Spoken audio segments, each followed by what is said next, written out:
Salutes and salutations, YouTube. As many of you probably know, the My Little Pony card game has just come out. Because of how late I'm making this video, it probably won't actually be out until the 14th, but for those who don't know, it came out on the 13th. First things first, let's get the legal boring stuff out of the way. So, disclaimer, Kudou is not affiliated with Hasbro or Interplay. Hasbro being the owner of the My Little Pony franchise, and Interplay being the owner of the card game. Also, there aren't really very many good scans of the official cards out yet, so I will be using scans from the early demo versions of these cards.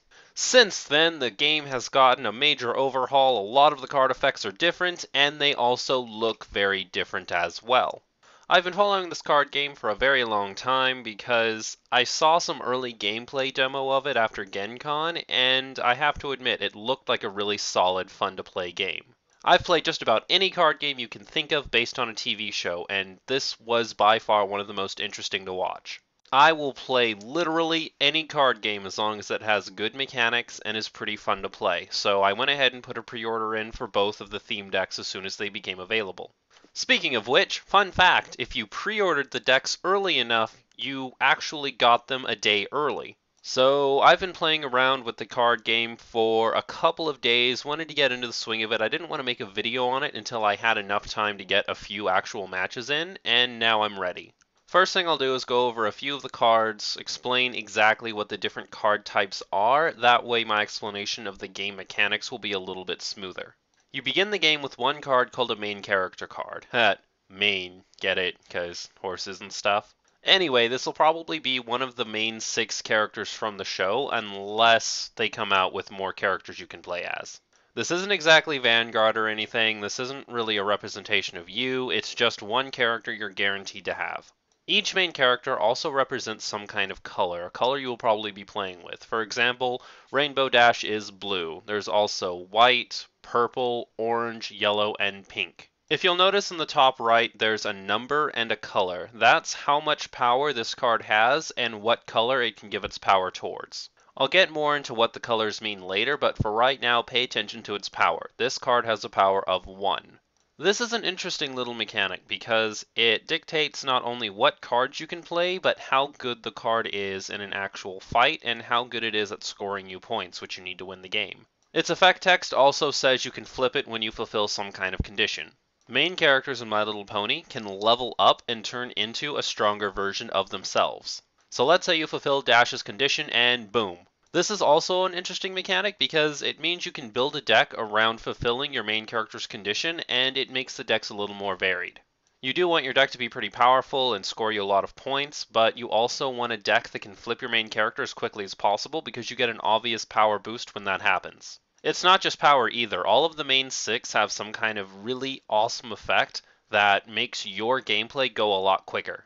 When I say score points, I'm talking about the problem cards. You're going to be playing with 2 decks. You're going to have a draw deck, which is like a regular deck in any other game, and a problem deck, which represents some kind of way that you and your opponent can both score points. If you'll notice, there are numbers both on the bottom and top of this card. That's because during gameplay, you have one set of conditions and your opponent has another. If you can fulfill the conditions for completing this problem, then you get 1 point for every turn your characters can complete that condition. So let's say I have this card in play and I have 2 purple energy in play and then also 1 of something else assigned to this problem. Every turn my field composition stays the way it is, I'm going to score 1 point. Problems also have some kind of bonus, and the bonus is scored 2 ways. If you're the very first person to complete the conditions for the card, then you get the bonus point. There's also a mechanic called face-off, but I'll get onto those a little later. The fact that you can solve either yours or your opponent's problems creates a really interesting dynamic. See, solving your opponent's problems is normally going to take more points, but you can use any colors you want, whereas solving yours will take less points, but you need something specific in order to complete it. In addition to your main character, you're obviously going to need more characters to give you enough power to solve your problems. This is where friend cards come in. Friend cards are cards that act kind of like your main character, but are a little more versatile. The white circle represents how many action points you have to give up in order to play Applejack. We already know that that number in the top right is power, but what could the orange number under the 3 mean? This is a power restriction. You can only play this card if you have at least one power worth of orange in play already. The mechanic makes you want to play decks that are very tightly themed to their own cards. So if you tried to throw this card alone into like a pink-blue deck, then you wouldn't be able to play it because you need somebody with orange out there. It's a very interesting idea with enough ideas to be unique, but familiar enough that people who have played other card games can pick up on it quickly and understand why it's important. As far as action points go, I'll talk about those really quickly before I continue. Action points are just like mana and similar other things in many other card games. You automatically get some at the beginning of your turn depending on how many points the player in the lead has. This is admittedly the most fascinating thing about the game to me, because it means if you get ahead, you can't get so far ahead your opponent can never catch up. If you get up enough points that you're getting 5 action points at the beginning of your turn, then both of you are getting 5 action points at the beginning of your turn. I like games with balancers like this. This is a resource. Resources are normally permanent cards that stay in play after you play them.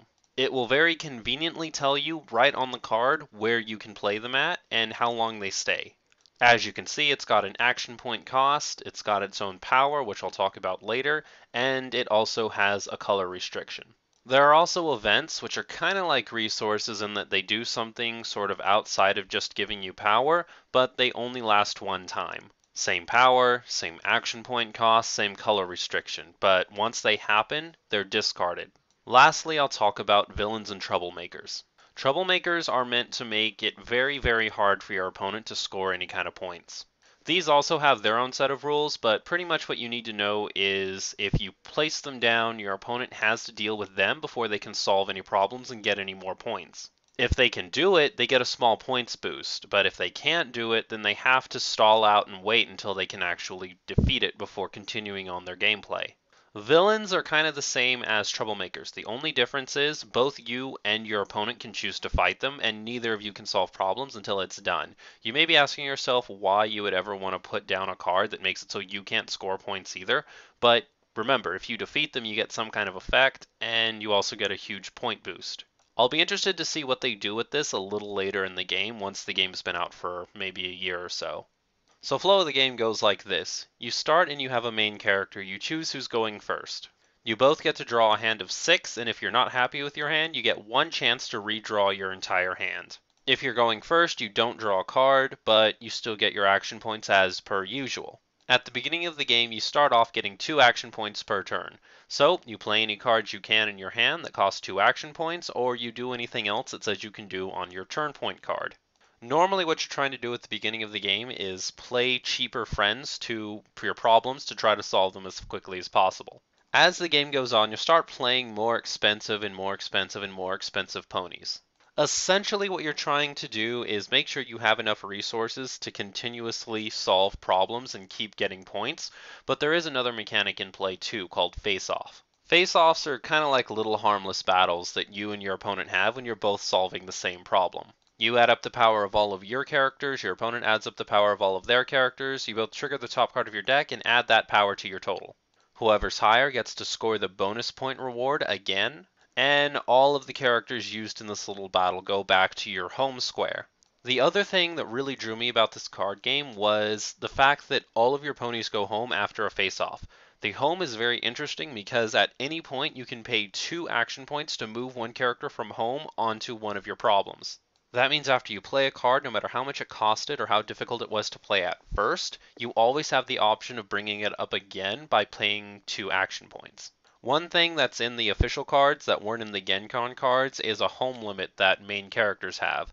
If your main character hasn't flipped over, they can only have 3 characters in their home, and if their character has flipped over, then they can have 4. There are other types of face-off too, mainly troublemaker face-offs and double face-offs, but this isn't really a vid about teaching how to play. I just wanted to explain the flow of the game and see if maybe it's something you'd be interested in playing. Of course, as with everything, with the good comes the bad. And believe me, there are definitely a few flaws. For one thing, snowballing is a definite problem in this card game. While it is true that no one player is ever left out, because it is possible to get as high as 10 points or so in one single turn, it's still a little bit unbalanced. You can get these card combinations in play that pretty much guarantee you're going to win. And as soon as you hit that peak, there's really not a whole lot your opponent can do about it except hope that they can play as quickly as you are.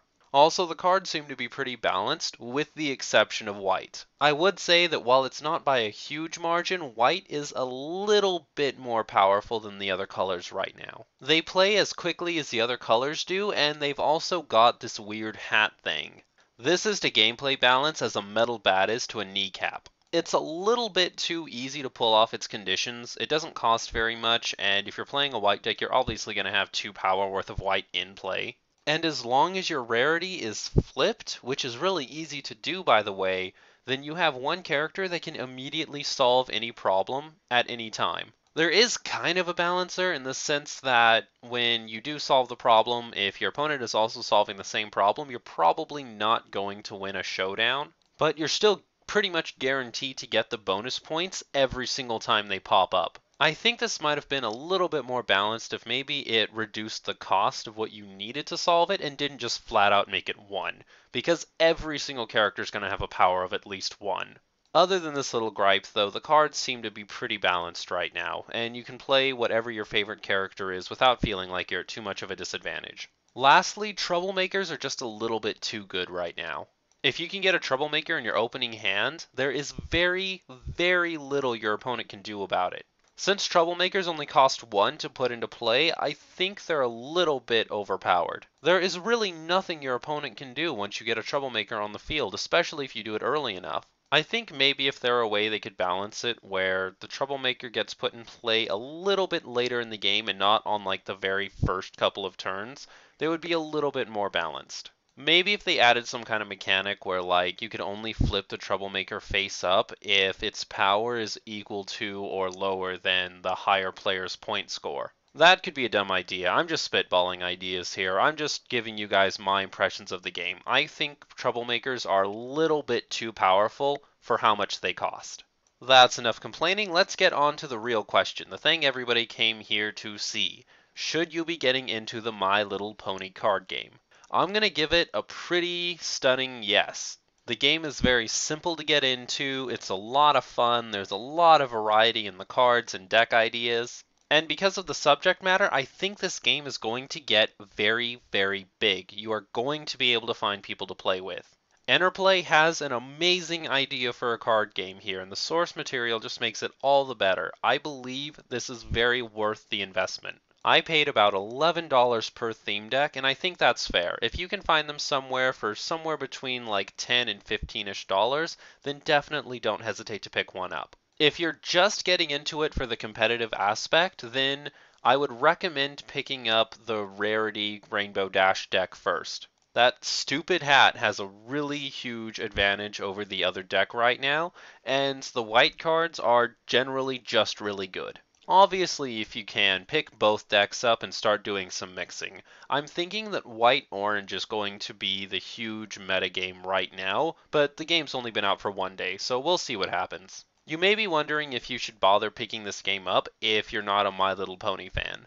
Honestly, I'm going to say yes to that too. I feel like this is a game that even if the characters were something completely unrelated, the game itself would still be a lot of fun to play.